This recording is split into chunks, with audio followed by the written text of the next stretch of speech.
James and John, went up the mountain. And something astonishing happened. Because there on the mountaintop they had an experience that they never would have anticipated. Imagine what would have happened if they had missed the trip. Imagine what Peter would have been able to say if he had not gone with Jesus to the mountaintop. The experience was so great that Peter wanted to stay there. I don't want to go back down where the misery is, where folks are crying, where there's hunger, taxes, and all of the other problems. Let's stay here. And I'll even build a booth and create a place where Elijah can go, Moses can go, and I'll put you one right in the middle. Symbolically, what Peter didn't understand at that point, what he began to understand after the resurrection was that Moses was the great leader, the one who brought all the law to the people and united them behind the law. And when they broke the law and strayed away, Elijah came trying to call them back to accountability in the right relationship with God. And in Jesus, all came together. The prophecy of Elijah, and the work of Elijah, and the laws of Moses, all came together in Jesus. And the crowning event was that God spoke. This is my son, my beloved. Do not be afraid. Follow him. Imagine what would have happened if they had missed the trip.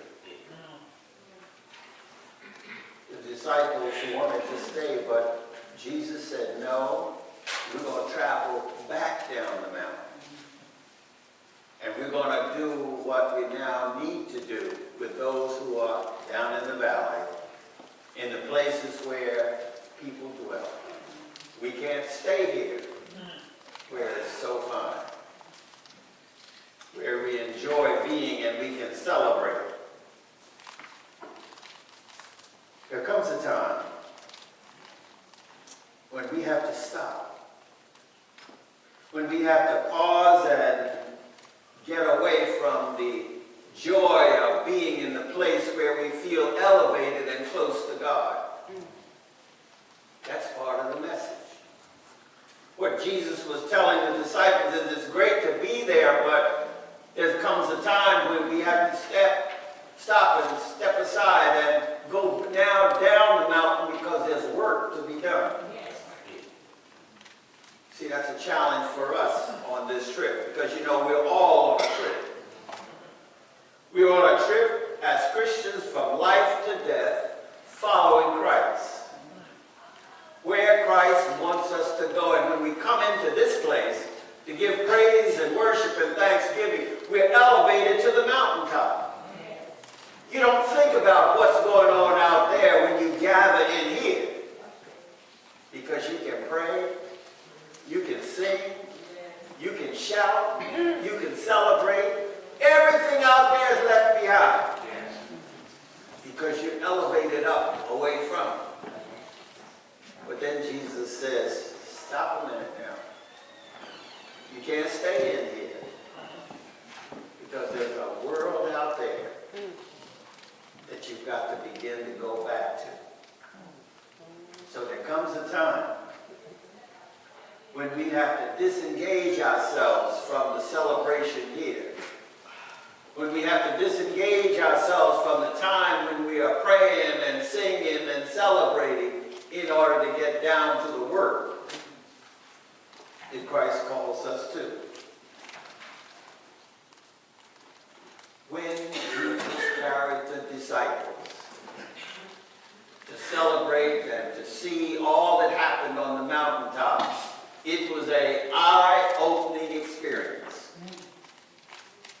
They did not begin to understand or realize what was going on in their lives until Jesus took them to the mountaintop, and then as they began to come down, Jesus had provided an experience for them that they couldn't even describe. That's why Jesus said, don't tell anybody until after my resurrection. Because you see, they would not know the fullness of what they had seen until after the resurrection. And so they came down feeling like they had a vision. But then later, they found out that it was real because Jesus had opened their eyes. They had joined him in the trip. See, those folks years ago who used to hear that call across the plantation had had an experience with Christ that opened their eyes. Yeah. And so they felt secure in spite of all of the penalties. Because you know, when you tried to run away, there was a growing series of penalties that you had to go through. The first time you would be flogged or whipped. Sometimes so badly that you would have lifelong scars on your back. But that didn't stop some. They tried to run away again, and when they were caught, they would have toes cut off. But that didn't stop them either, because they had this vision of what it was like when God said, you can be free like I created you. Because that relationship with God had opened their eyes. And so they were ready to take whatever trip was necessary to reach the goal that had been set, because God had made them free. Yeah. So they tried to run away again. The next time they would try to lose half a foot if they got caught. And having come back and healed from that, some would still try. Because their eyes had been opened to the fullness of God's revelation as to who they were and the world that they were in. They would never be satisfied being less than the full person that God had created them to be.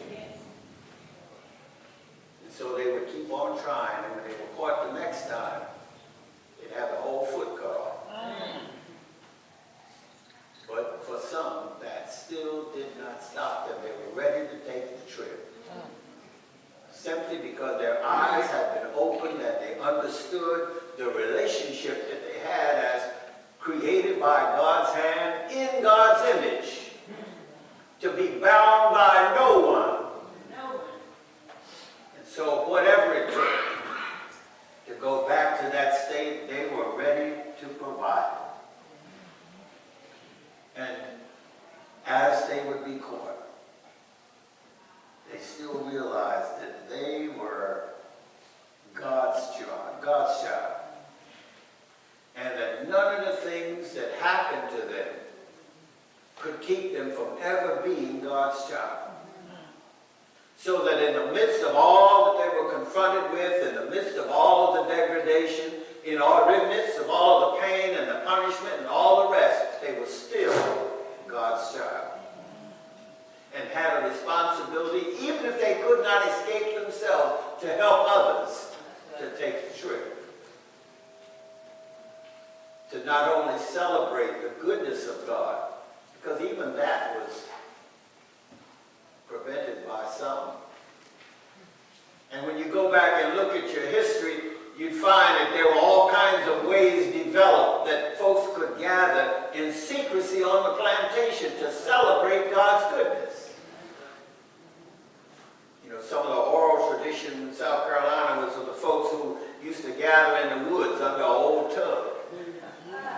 You know, they'd pick the tub up and turn it upside down, and they'd gather in a circle under the tub so that as they sang and prayed, it would not echo out through the woods and all over the plantation, because the sound would rise and be caught in the tub and directed back to the ground. But it didn't stop them from celebrating and recognizing God's goodness in their lives.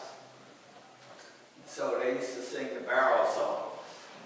And they used to have the ring formations where men would lock arms and sing, because it was important, with their eyes open to who they related to be fully involved in their relationship to God, because that gave them the strength to keep going on in spite of. Don't miss the trip. When the cry would come, they would urge some in the group, sometimes who didn't quite have nerve, to just get on up and go. Because God means for you to go, and that's a call that God means for you to be free. When we look at a story like this one, it helps us to come to realize the goodness of God's love and God's grace. We can come to realize that not just what's going on right around us, but to fit that into the big picture. And see, we have to live in the big picture, not the little one. Yes. Not the little things that confine us and torment us and seem to hem us in. We have to think in terms of the big picture and live our lives in terms of the big picture. See, Peter wanted to stay where momentarily things were so great. Jesus said, there's more than this. And see, when we gather to celebrate like this and look around and know each other and enjoy each other, we have to also remember that Jesus is trying to help us to come to understand that this is only a piece of the picture. That there's a big picture. And for us to open our eyes and see the fullness of the picture that God has. Just as Jesus reminded Peter to, come on now, let's go back down the mountain to where people are and where the reality is, so that we can be about the business that God calls us to be and not be afraid. Because in Jesus, all things are fulfilled. So as Jesus led them down, he was helping them to understand the big picture, just as he tries to help us to understand when we gather like this that we have to be a part of the big picture. Take the trip, but be a part of the big trip, not the little trip.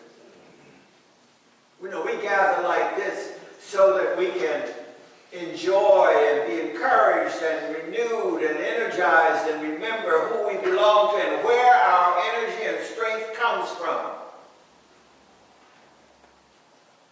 But then not stand back and get detached, but to use this as the place jumping off point for where we begin the larger trip, as we are called to participate in the big picture of things. See, and Peter and them understood after Jesus was crucified what Jesus was trying to say to them. Oh, the big picture is great. The mountaintop is great. You're energized, you're excited, and all the rest. But what that is intended to do is to help us to feel better about who we are and what we are. But then it also is meant to help us to understand that we are meant to go down and make this a better place. See, that's our task. Jesus didn't want Peter to build booths for them on the top of the mountain where everything was so great, but we've got a bigger job to do. We've got to make things better for those who are at the foot of the mountain. And sometimes we don't want to go. And so when we go from the mountaintop, we disengage ourselves and just get caught up in our own realities, which is the little picture. And we disengage ourselves from the big picture. This is God's world. And God in us is intended that we reach out and help to reclaim this world and bring it to an obedient relationship to God so that all of God's people can enjoy God's goodness. That's what Peter had to learn, which became clear to him after the resurrection of Jesus Christ. We live after the resurrection. And God calls us to now understand that this is a part of the big picture. And we gather here to be energized that we can be about the business that God calls us to. Oh, God means for us to enjoy, to celebrate, to be renewed, have a great time, and that Spirit of God in us, exciting our lives and giving us new direction. But that's only so that the Spirit of God in us, working through us, reaches out and begins to also change the lives and enrich the lives of those who are around us. So don't miss the trip. Don't miss the trip in to enjoy and to be enriched, because the fullness of life is not found out there. The fullness of life begins to be found here, and then as you carry that experience and that understanding out into the world around us, that's when life begins to take on its fullest meaning. Imagine what Peter would have been like if he had just stayed on the mountain and never experienced what Jesus intended for him to experience. Don't tell anybody about what you saw and experienced until after my resurrection. The story of the transfiguration. Open your eyes that you can see the big picture and not just the joy of Christ appearing to you in a new light. Because the big picture says that's only a part of what goes on all around, and you especially, as you are transformed by the Spirit of Christ in you. If Peter had missed going up the mountain, he never would have enjoyed that experience and then come down the mountain prepared for the big picture. So must you be. Don't miss the trip. Amen. Amen. Verse 11, sometimes we just want to get off the train and disengage ourselves. It is hard moving in this world of ours. It is troubling. It would be so much easier for us to disengage and just enjoy where we are with no connection at all. But you've touched our lives.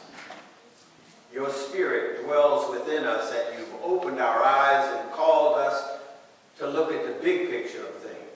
So we can't disengage. We can't just sit back and enjoy the celebration. The celebration can only energize us to be about the work that you place before us. So Lord, keep your Spirit moving around us and in us, that all that we do might be to your glory as we celebrate you in our lives and are energized by the presence of your Spirit. For we ask this in Christ's name. Amen. Amen. And now let us sing.